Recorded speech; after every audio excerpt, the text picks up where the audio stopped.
Buenas tardes, estimados y estimadas estudiantes. El día de hoy vamos a continuar con las clases de Derecho Comercial. Específicamente vamos a empezar a tratar los procedimientos concursales de la persona deudora, los que en parte ya hemos estudiado desde el principio del semestre, cuando hablábamos de las novedades de los procedimientos concursales, específicamente de la renegociación. Y de liquidación hemos mencionado algunas cosas cuando estudiábamos de forma general el procedimiento de liquidación forzosa y voluntaria de la empresa. Así que ahora vamos a empezar a estudiar las particularidades de estos procedimientos especiales. El apunte se encuentra disponible en el aula virtual para quien lo quiera revisar en su momento. Así que les paso a compartir ahora.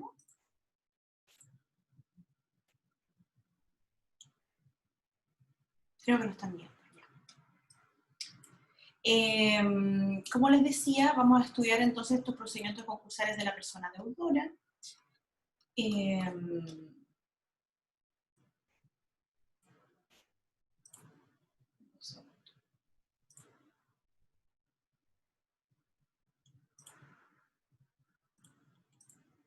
Ahora sí. Entonces continuamos con la materia. Hablábamos de procedimientos concursales de la persona deudora. Sabemos, desde lo que ya hemos conversado desde esta parte, que la nueva ley 20.720, a diferencia de los procedimientos concursales anteriores, vino a traer estos nuevos procedimientos que se van a hacer cargo ya de forma específica de la situación de insolvencia de las personas naturales no comerciantes. Sabemos que estos procedimientos son el procedimiento concursal de renegociación y el procedimiento concursal de liquidación. ¿Qué es lo que sabíamos con respecto a la antigua ley de quiebra? Nosotros sabíamos que esta no hacía un distingo entre deudores civiles y aquellos que la ley denominaba como calificados, y entendíamos por estos deudores calificados los que ejercían una actividad comercial, industrial, agrícola o minera, salvo algunas circunstancias muy particulares que los diferenciaban, como por ejemplo la obligación que tenían los deudores calificados de pedir su propia quiebra, o el tratamiento distinto que se les daba en el caso de la quiebra fraudulenta.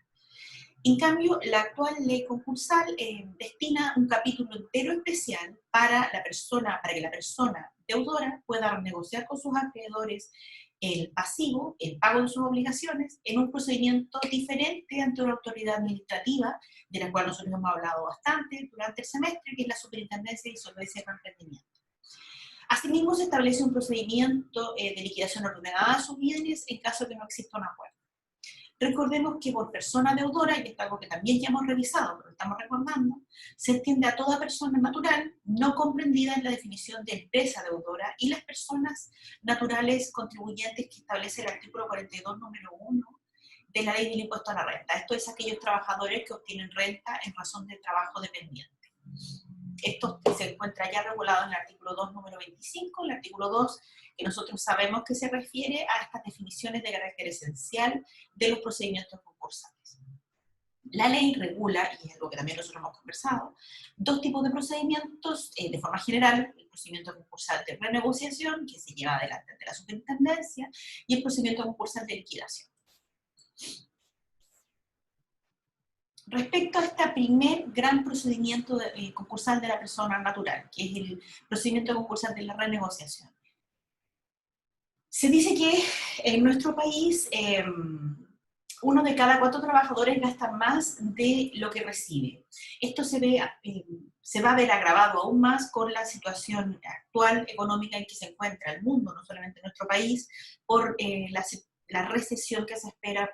ya está ocurriendo y que viene, por todos estos procesos que estamos viviendo ahora de cómo se ha enfrentado el COVID-19, ¿no? Con todos los conflictos que esto ha traído y que también tiene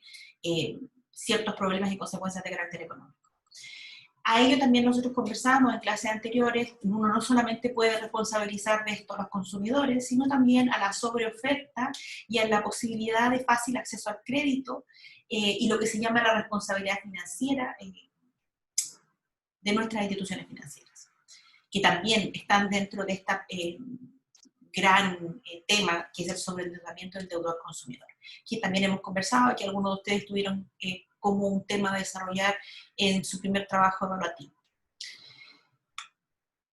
Se dice entonces que esto se encuentra regulado, perdón, en el artículo 200, desde el artículo 260 en adelante de la ley 20.720.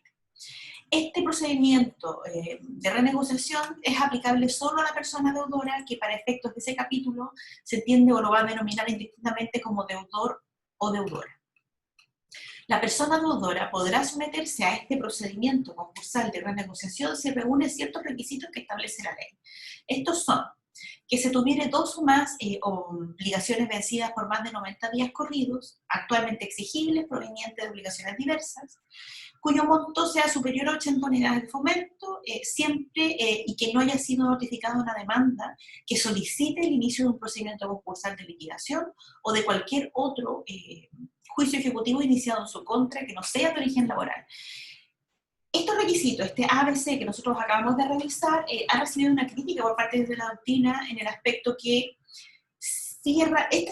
procedimiento de renegociación vendría siendo el único procedimiento donde se permite a este deudor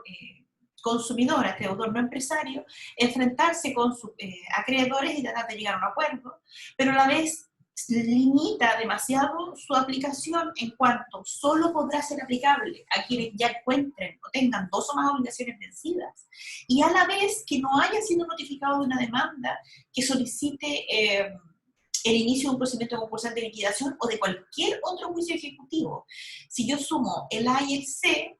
sin contar el B, ya me limita en sobremanera el espacio de tiempo en que una persona en efecto va a poder someterse a un procedimiento de renegociación.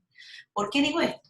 Porque si yo le estoy pidiendo, y nosotros ya estudiamos la insolvencia, nosotros estudiamos la cesación de pago, si yo le estoy pidiendo a este deudor persona natural, a este deudor consumidor, que tenga pagado, que ya se encuentre ante dos o más obligaciones vencidas, actualmente exigibles, provenientes de obligaciones diversas, pero a la vez le pido que no haya sido notificado de ningún tipo de procedimiento concursal de liquidación y tampoco de un procedimiento ejecutivo cualquiera, va a ser muy poco probable, va a ser muy pequeño el espacio de tiempo en el cual se va a poder iniciar un procedimiento de negociación. Todo lo demás sin siquiera considerar la misma tramitación ante la Superintendencia de Insolvencia y Mantenimiento, del tiempo que pueda demorar en responder a una solicitud que un deudor que esté solicitando un procedimiento de renegociación. ¿Qué sucede si, iniciado la solicitud, pero todavía no resuelta por la Superintendencia de Insolvencia y Mantenimiento, este deudor que cumplía con los requisitos inicialmente, en este periodo de tiempo que demora la superintendencia en contestar, es demandado ejecutivamente? ¿Me fijan? Se hace muy poco probable que haya mucha posibilidad de renegociación, que era una de las grandes ventajas que podría haber tenido esta ley si nosotros realmente estuviéramos ante un mecanismo de segunda oportunidad, que es lo que no tenemos, que nosotros estamos conversando en clase.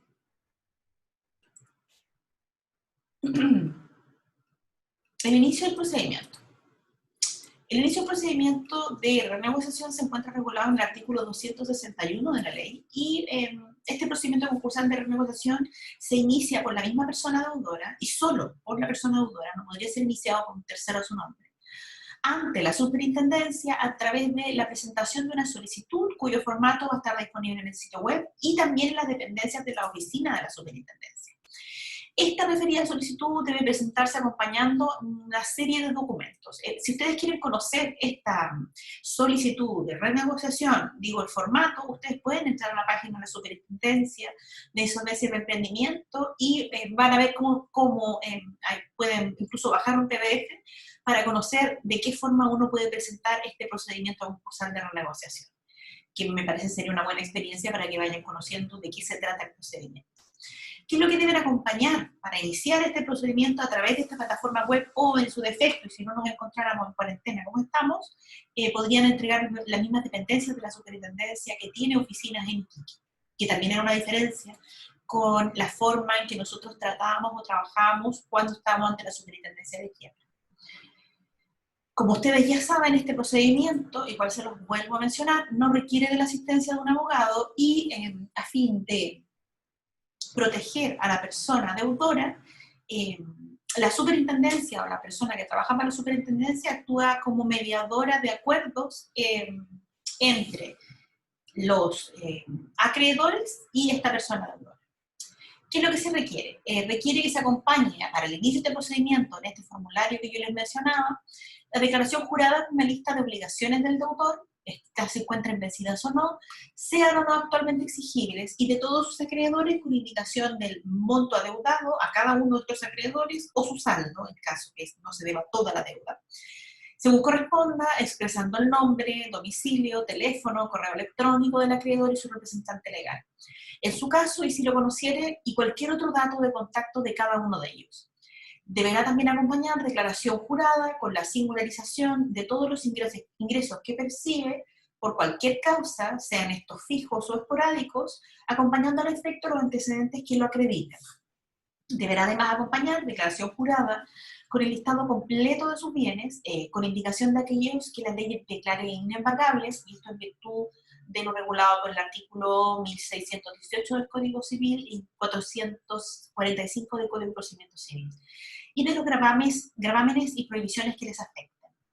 Además deberá acompañar, y esto también se relaciona con lo que revisábamos con el procedimiento de liquidación y lo que conversábamos sobre el procedimiento de reorganización de las deudas, una propuesta de renegociación de todas sus obligaciones vigentes. Además deberá acompañar una declaración jurada en que conste que es persona deudora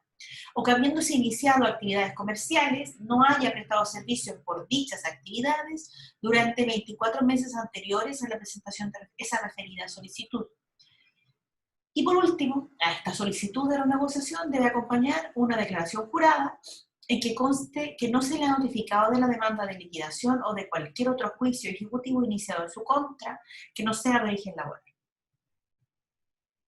Ante esta solicitud de renegociación que acompaña a todos estos documentos, una siguiente etapa es el examen de admisibilidad, y este examen de admisibilidad lo realiza este organismo que nosotros conversábamos hace un rato, de carácter administrativo, que es la Superintendencia de Insolvencia y Emprendimiento. Esto también se encuentra regulado en la ley, en el artículo 262 de la ley. ¿Qué me dice o cuál es este periodo de tiempo que se puede tomar la superintendencia en contestar a la solicitud? Y pensemos en la importancia de la demora en la respuesta a esta solicitud. Dentro de los 5 días siguientes a la presentación de la solicitud de inicio de procedimiento concursal de renegociación, la superintendencia puede declarar admisible la solicitud de renegociación,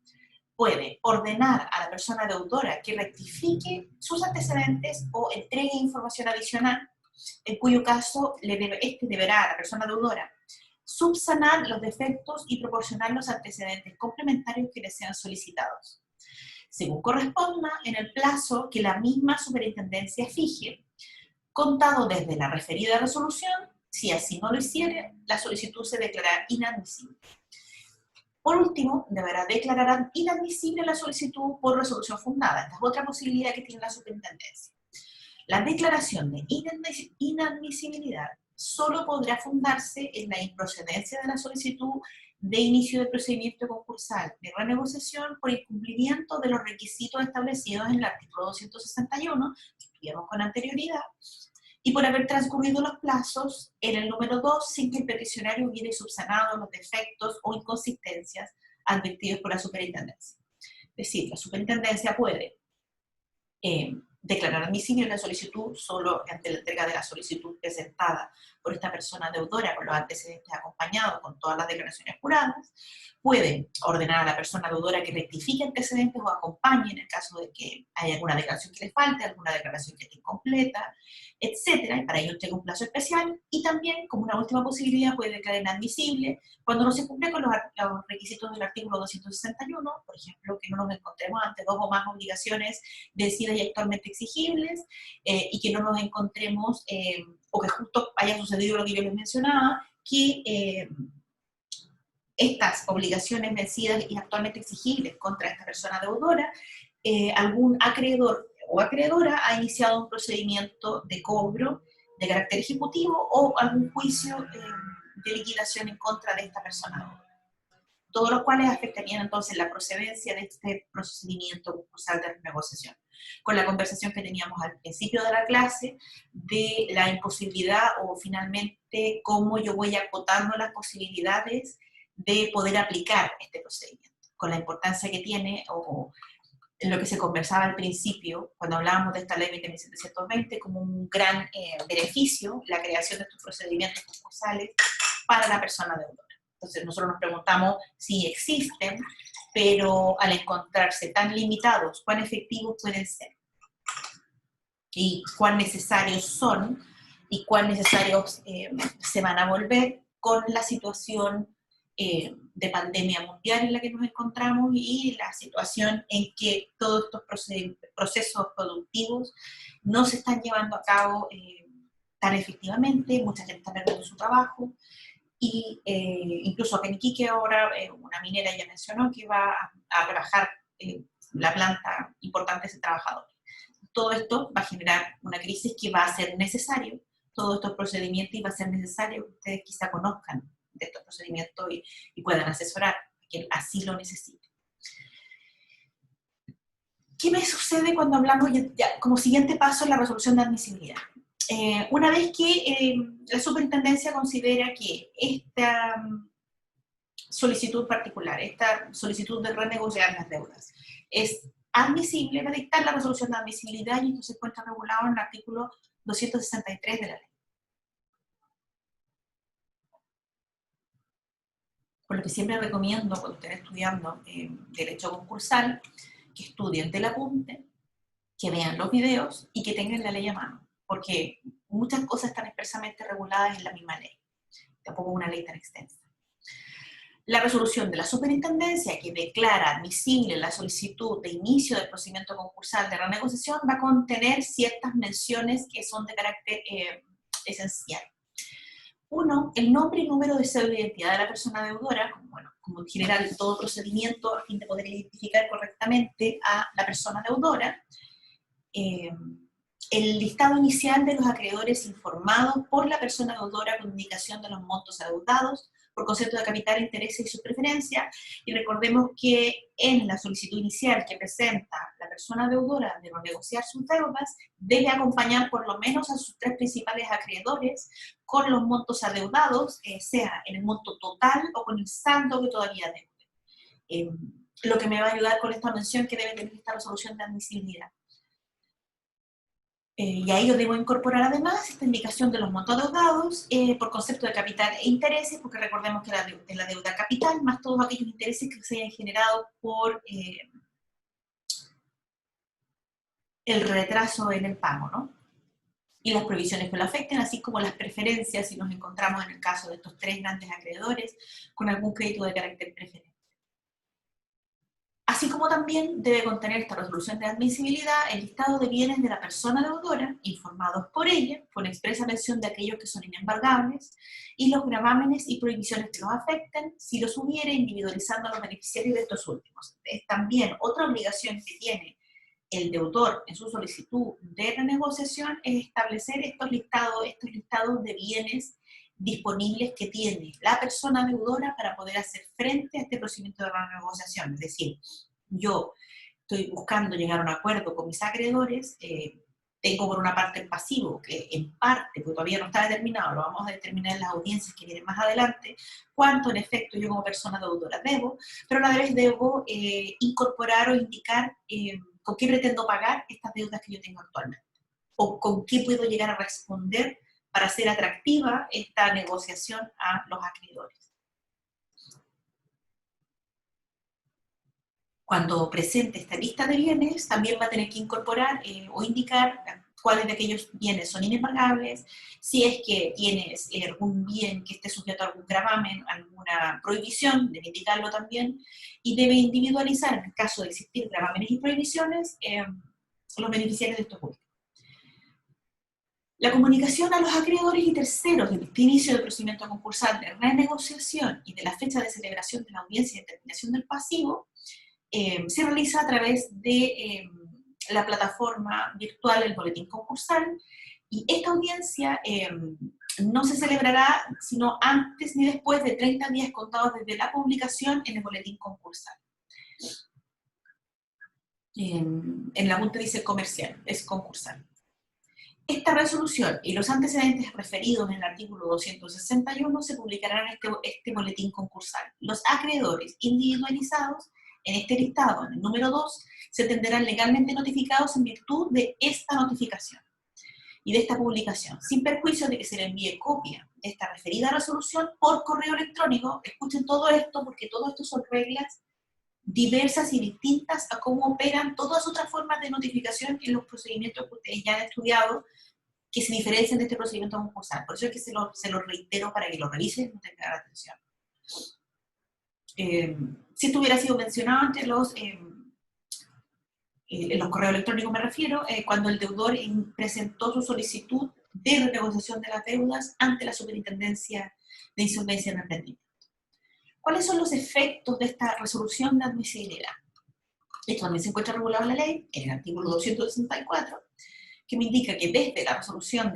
de admisibilidad y hasta el término del procedimiento concursal de renegociación se producen los siguientes efectos. No podrá solicitarse la liquidación forzosa ni voluntaria de la persona deudora,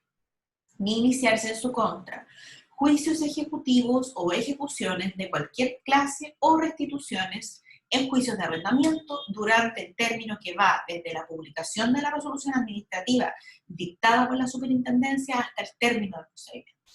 Es decir, y esto es una gran ventaja que tiene este procedimiento de renegociación, una vez que ya se ha dictado esta resolución de admisibilidad, yo no puedo solicitar la liquidación forzosa, porque recuérdense que hasta este punto no se ha solicitado, ni voluntaria de la persona deudora, ni puedo iniciar juicios ejecutivos o ejecuciones de cualquier clase contra esta persona, o restituciones incluso de arrendamiento, durante el término que va desde la publicación de la resolución administrativa dictada por la superintendencia hasta el término del procedimiento de renegociación. Eso es una gran ventaja en cuanto da una tranquilidad a esta persona deudora que ha logrado acogerse a este procedimiento de renegociación para poder negociar, por lo menos tranquilamente, con sus acreedores. Para los efectos de hacer valer la oposición al inicio de las ejecuciones a que se refiere este número, la persona deudora debe acompañar al tribunal competente copia autorizada, y piensen lo que tiene que hacer la persona deudora, copia autorizada de la resolución de admisibilidad, que es esta que estamos estudiando, pudiendo hacerse valer solamente como excepción.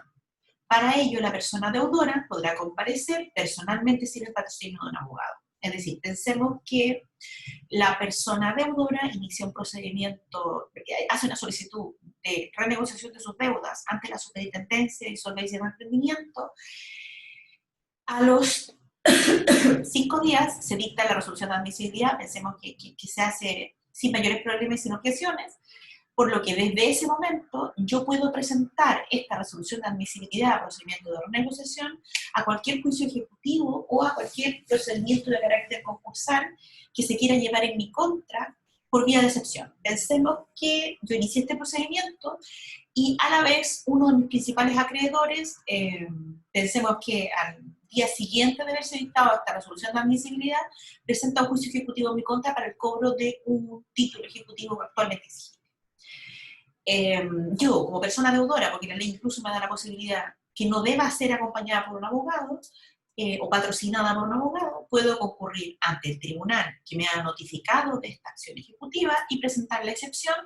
que actualmente me encuentro en un proceso de renegociación de las deudas, lo que implica que todo procedimiento que se vaya a llevar en mi contra de carácter ejecutivo o concursal, etcétera,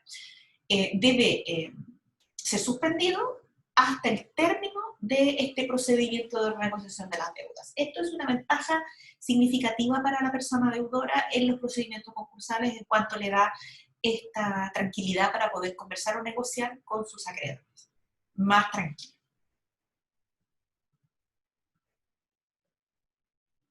Bueno, la forma en que lo tiene que hacer a través de excepción, hasta que se los dije, pero se los reitero, es que debe acompañar copia autorizada de la resolución que me indica de la admisibilidad de este procedimiento de renegociación. Además, se suspenden los plazos de prescripción extintiva de las obligaciones del deudor, obvio, porque en este periodo de tiempo va a estar suspendido y a fin de no poder afectar o no afectar a los acreedores que pudieran ver prescritas las obligaciones esperando el término del procedimiento. No se continúan devengando los intereses moratorios que hayan pactado en los respectivos actos o contratos vigentes suscritos por la persona deudora. Pensemos en una persona deudora que le debe una casa comercial y que ha repactado esas deudas ya por una ocasión por lo menos, y en esa repactación se establecieron intereses moratorios a fin de castigar el cumplimiento tardío de una obligación previamente pactada, mientras yo me encuentre en este periodo de renegociación de las deudas, pensemos en un periodo de 6 meses, no se van a continuar devengándose, no se van a seguir cobrando y sumando nuevos intereses moratorios sobre esta deuda que yo ya estoy negociando en este procedimiento de renegociación. Todos los contratos suscritos por la persona deudora mantendrán su vigencia, condiciones de pago, y en su caso, de no ser posible, hacer efectivas cláusulas de resolución o caducidad fundadas en el inicio del procedimiento concursal de renegociación, con la sola excepción de suspender las líneas de crédito sobre giro cuando estas estuvieran pactado. Esto es obvio a fin de que, mientras que me encuentro en este procedimiento de renegociación, no sea posible a este deudor que ya se encuentra en una situación de sobreendeudamiento, en esta situación de renegociar sus deudas, no tenga acceso a nuevas líneas de crédito o capacidad de sobregiro que lo continúen endeudando por sobre lo ya endeudado que ya está. Sin embargo, a pesar de esto, las obligaciones ya contraídas van a mantener sus condiciones de pago sin que pueda acelerar o aplicarse multas fundadas en el inicio de este procedimiento. Si la contraparte de estos contratos realizare cualquier acción que importe el término de los mismos o exigiera anticipadamente el pago de su crédito, dicho crédito queda pospuesto en su pago hasta que se pague a la totalidad de los acreedores a quienes afectare el acuerdo de renegociación. Esto a fin de evitar que los acreedores traten de negociar individualmente con la persona deudora a fin de obtener un mejor acuerdo de pago y causar un cierto perjuicio a los demás acreedores. Cualquier interesado, este otro punto, podrá observar u objetar los créditos del listado señalado en el número 2 del artículo 63 de este listado de acreedores en este procedimiento de renegociación, hasta 3 días antes de la celebración de la audiencia de determinación del pasivo, que se encuentra regulado en el artículo 264, pudiendo concurrir con derecho a voz y voto. Y la persona deudora no podrá ejecutar actos ni celebrar contratos relativos a bienes embargables que sean parte del procedimiento concursal de renegociación bajo el apercibimiento de ser tenido por un depositario alzado en los términos del artículo 444 del Código de Procedimiento Civil. Esto se entiende a fin de que mientras se está realizando la tramitación del procedimiento de renegociación, se va a entender que estos bienes existentes para este patrimonio que ya se encuentra debilitado, para este deudor que se encuentra extremadamente sobreendeudado, él va a ser un depositario o ella va a ser una depositaria provisional, y en el caso que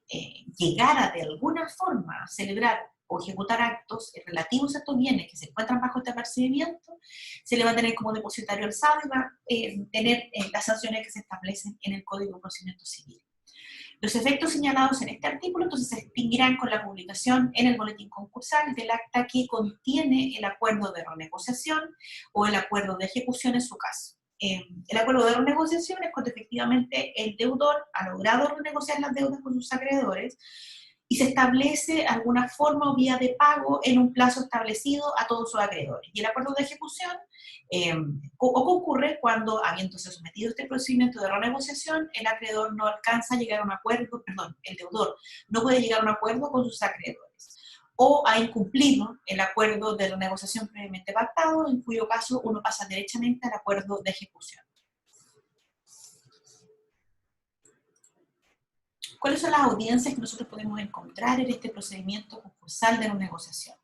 Por una parte encontramos la audiencia de determinación del pasivo, que hemos mencionado mucho durante esta clase, que se encuentra regulado en el artículo 265 de la ley, el acuerdo de la audiencia de renegociación, artículo 266, una audiencia de ejecución, que se encuentra regulado en el artículo 267, y todas estas audiencias eventualmente nos llevan a la resolución que declara por finalizado el procedimiento concursal de renegociación o en su caso de la ejecución. Referente a esta audiencia de determinación del pasivo que se encuentra regulado en el artículo 265. La asistencia a la audiencia de determinación del pasivo va a ser obligatoria para todos los acreedores individualizados en la resolución de admisibilidad, que hayan sido notificados en conformidad a lo dispuesto en el artículo 263 de la ley, bajo apercibimiento de proseguirse su tramitación sin resolver o sin volver a notificar a los acreedores ausentes y asumiendo lo logrado durante la audiencia de determinación del pasivo. Esta audiencia se celebrará ante la superintendente o ante quien éste designe mediante resolución, con los acreedores que asistieren y la persona deudora, sea esta personalmente o debidamente representada, y recuerden siempre que en el procedimiento de renegociación no es obligación ir representado por un abogado. ¿Por qué? Se los digo de esta manera o se los insisto. He visto muchos estudios jurídicos, muchas firmas que, aprovechándose de esta situación de desesperación de la persona deudora y que quizás no tiene conocimiento de cómo operan los procedimientos de renegociación, que son procedimientos de carácter administrativo, donde va a ser asesorado o por lo menos va a estar intercediendo en esa audiencia algún funcionario de la superintendencia o alguna funcionaria de la superintendencia, hasta para el patrimonio que ya se encuentra debilitado, le genera una serie de cobros para representarlo en esta audiencia. Pueden ir representados, pero no necesariamente deben ser.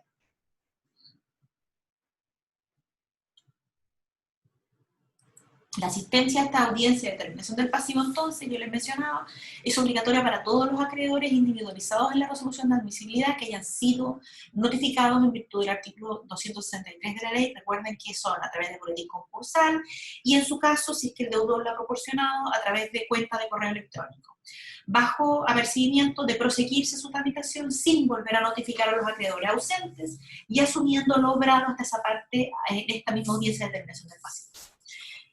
El superintendente o quien este designe actúa como facilitador, ayudando a las partes a adoptar o llegar a la solución más satisfactoria para todas las partes. Este procedimiento se regula a través de una norma general de la superintendencia. La superintendencia presenta una propuesta de nómina del pasivo, teniendo en vista un listado acompañado por la persona deudora, de acuerdo al artículo 261. Lo indicado por quienes hubieran observado o objetado el referido listado de acreedores y las observaciones que la superintendencia pudiere surgir. En esta audiencia, con el voto de la persona deudora y de la mayoría absoluta del pasivo, según la propuesta señalada en el inciso anterior, se va a determinar el pasivo con derecho a voto. Y esto quizás les puede sonar similar a lo que revisábamos cuando veíamos los procedimientos concursales de liquidación. Los créditos de las personas relacionadas con la persona deudora no se considerarán para los efectos de quórum ni para las votaciones a que hubiere lugar. Si no se llegare a acuerdo respecto de la determinación del pasivo de la persona deudora, la superintendencia puede suspender esta audiencia por una vez y hasta por 5 días, con el objeto de propender a un acuerdo. Si aún así no se llega a un acuerdo respecto al pasivo de la persona deudora, en la primera o segunda audiencia, la superintendencia debe citar una audiencia de ejecución, que se recuerdan que conversábamos hace un rato que teníamos la audiencia de renegociación y una eventual de ejecución. Este es uno de los casos. La que debe celebrarse no antes de 15 ni después de 30 días contados desde la publicación que se señala en el artículo 263. En caso de no acordarse el pasivo de la persona deudora, entonces la superintendencia va a dictar una resolución que contiene esta nómina de créditos reconocidos y la citación de todos los acreedores y créditos que fueran reconocidos a una audiencia de renegociación establecida en el artículo 266, la cual se va a publicar en este boletín concursal dentro del segundo día siguiente. La audiencia de renegociación deberá celebrarse no antes de 15 ni después de 30 días contados desde la publicación señalada. Esta audiencia de renegociación se encuentra regulada en el artículo 266 y una vez que nosotros ya hemos determinado el pasivo de la forma en que lo conversamos recién y que dispone el artículo 265, se lleva a cabo la audiencia de renegociación en la fecha señalada en la resolución en que se da o que se indica en el artículo 265. O sea, fijada la audiencia de determinación del pasivo no antes de 15 días ni después de 30 días contados desde su publicación. Esta audiencia se celebrará ante el superintendente o ante quien éste designe, con los acreedores que asistieren o sus representantes, legales en su caso, y la persona deudora, personalmente o debidamente representada. Al igual que en la audiencia de determinación del pasivo, que se regula en el artículo 265, el superintendente o quien esta persona designe facilitar, se va o va a jugar como facilitador de los acuerdos entre las partes. La renegociación se va a acordar con el voto conforme de la persona deudora y de 2 o más acreedores que en conjunto representen más del 50% del pasivo reconocido. No se considerarán el pasivo para los efectos del quórum ni para las votaciones a que hubiera lugar los créditos de las personas relacionadas con la persona deudora, ni los acreedores garantizados que asistan y voten en contra del acuerdo de renegociación propuesto. Y aquí tenemos que decir ciertas reglas especiales en este procedimiento de renegociación, o en esta audiencia de renegociación. Respecto de los acreedores cuyos créditos están garantizados por cauciones personales, nosotros debemos distinguir, y esto es algo que nosotros ya hemos conversado. Si el respectivo acreedor vota a favor del acuerdo de renegociación o no asista a la audiencia, su crédito se sujetará en los términos y modalidades establecidos en el respectivo acuerdo y no podrá cobrarlo en términos o condiciones distintas a los estipulados. Si el respectivo acreedor asiste y vota en contra del acuerdo de renegociación propuesto, su crédito no se considerará en el referido pasivo y podrá perseguirlo respecto a los fiadores, avalistas o codeudores solidarios o subsidiarios en los términos pactados. Al fiador, avalista o codeudor subsidiario o solidario que hubiere pagado le afectarán los términos y condiciones del acuerdo de renegociación celebrado. Así también hay una situación especial respecto a los acreedores cuyos créditos estén garantizados comprendan hipoteca y que nosotros debemos distinguir. Por una parte, si el respectivo acreedor vota a favor del acuerdo de renegociación o no asiste a la audiencia que señala este artículo, quedará sujeto a los términos y condiciones establecidos en este referido acuerdo y no podrá cobrar su crédito en los términos distintos a los estipulados. Si el referido o respectivo acreedor asiste y vota en contra del acuerdo de renegociación, su crédito no se va a considerar en el referido pasivo y podrá ejecutar su garantía únicamente para el pago del crédito caucionado con la garantía específica. Respecto de los demás créditos que tenga este mismo acreedor en contra de la persona deudora, en su caso de que no se encuentren condicionados con garantías específicas, quedarán sujetos en los términos y condiciones establecidos en el referido acuerdo y no podrán ser cobrados en términos distintos a los estipulados. Si la obligación de la persona deudora está garantizada con prenda o hipoteca sobre bienes de propiedad de terceros y el respectivo acreedor asiste y vota en contra del acuerdo de renegociación propuesto, su crédito no se va a considerar en el pasivo y podrá, respecto de las prendas o hipotecas otorgadas por tercero, el tercero poseedor de la finca hipotecada o propietario del bien prendado que hubiere pagado, de acuerdo a lo anterior, le van a afectar los términos y condiciones del acuerdo de renegociación celebrado. Si no se acordara la renegociación, la superintendencia podrá suspender esta audiencia por una sola vez hasta por 5 días con el objeto de llegar a un acuerdo. Si no se llega a tal acuerdo en la primera audiencia o segunda audiencia de renegociación, la superintendencia debe citar una audiencia de ejecución. Nuevamente, vean cómo generalmente cuando logramos llegar a un acuerdo llegamos a la audiencia de ejecución.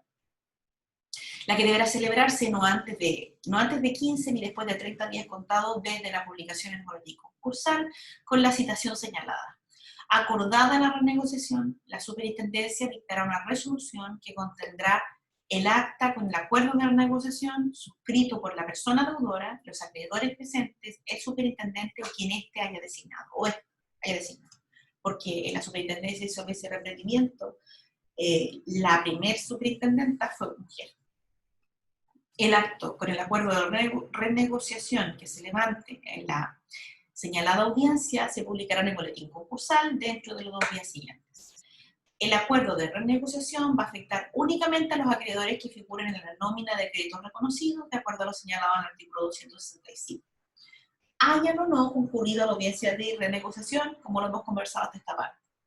El acuerdo de renegociación podrá versar sobre cualquier objeto que propenda repactar, novar o remitir las obligaciones de una persona deudora y no va a poder ser revocado con posterioridad conforme al artículo 290 de la ley si la persona deudora es sometida a un procedimiento concursal de liquidación. Y por último, y si bien lo hemos mencionado, encontramos la audiencia de ejecución, que se encuentra regulado en el artículo 267 de la ley.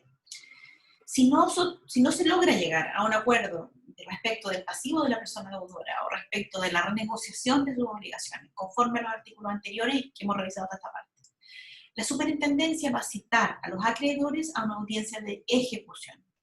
Esta audiencia se va a celebrar ante la superintendencia y ante quienes te designe, mediante resolución con los acreedores que asistieren, como siempre, o sus representantes legales, y la persona deudora personalmente o debidamente representada. Al igual que las audiencias reguladas en los artículos anteriores, el superintendente o quien te designe va a facilitar para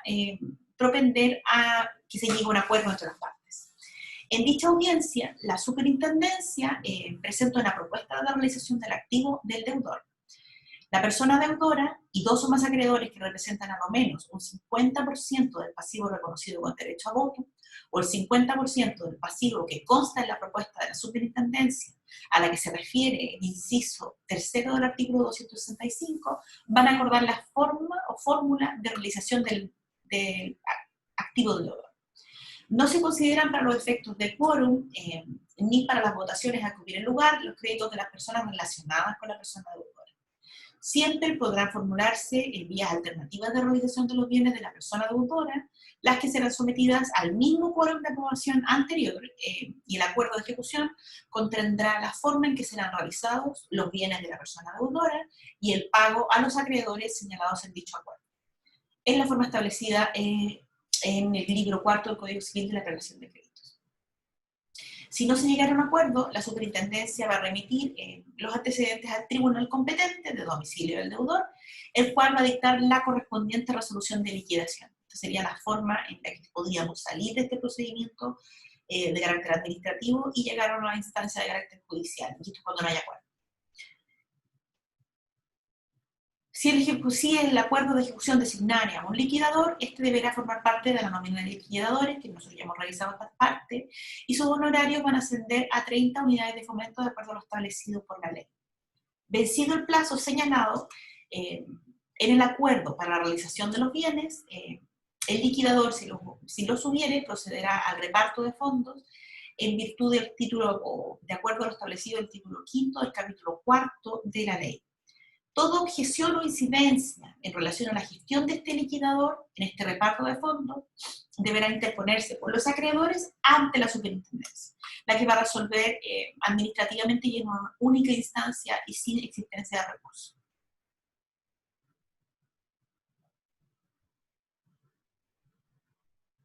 El plazo para la realización del activo y el referido reparto de fondos contenidos en el acuerdo de ejecución no puede ser superior a 6 meses, contado desde la publicación del acuerdo de ejecución en el boletín concursal. El acta con el acuerdo de ejecución que se levante en la señalada audiencia se va a publicar en el boletín concursal. Y por último, la resolución que declara finalizado el procedimiento concursal de renegociación y de ejecución se encuentra regulado en el artículo 278 de la ley, la que nos indica que una vez vencido el plazo para impugnar el acuerdo de renegociación o el acuerdo de ejecución, y una vez resuelta y desechada la impugnación, conforme a lo establecido en el artículo 272, la superintendencia va a declarar finalizado el procedimiento concursal de renegociación. Si este procedimiento de renegociación hubiera terminado por acuerdo de ejecución, se entiende entonces extinguido por el solo ministerio de la ley, los saldos insolutos de las obligaciones contraídas por la persona deudora respecto de los créditos parte de dicho acuerdo, a contar de la publicación de esta resolución por el boletín concursal. Si este procedimiento hubiera finalizado en virtud del acuerdo de renegociación, las obligaciones respecto de los créditos que conforman dicho acuerdo se entenderán extinguidas, novadas o redactadas, según lo acordado, y la persona deudora se entenderá rehabilitada para todos los efectos legales. Y esto es como el efecto importante que pudiera tener este procedimiento concursal en cuanto a la posibilidad de rehabilitación de la persona deudora. Con esto hemos revisado de forma general el procedimiento concursal de renegociación de las deudas de la persona deudora.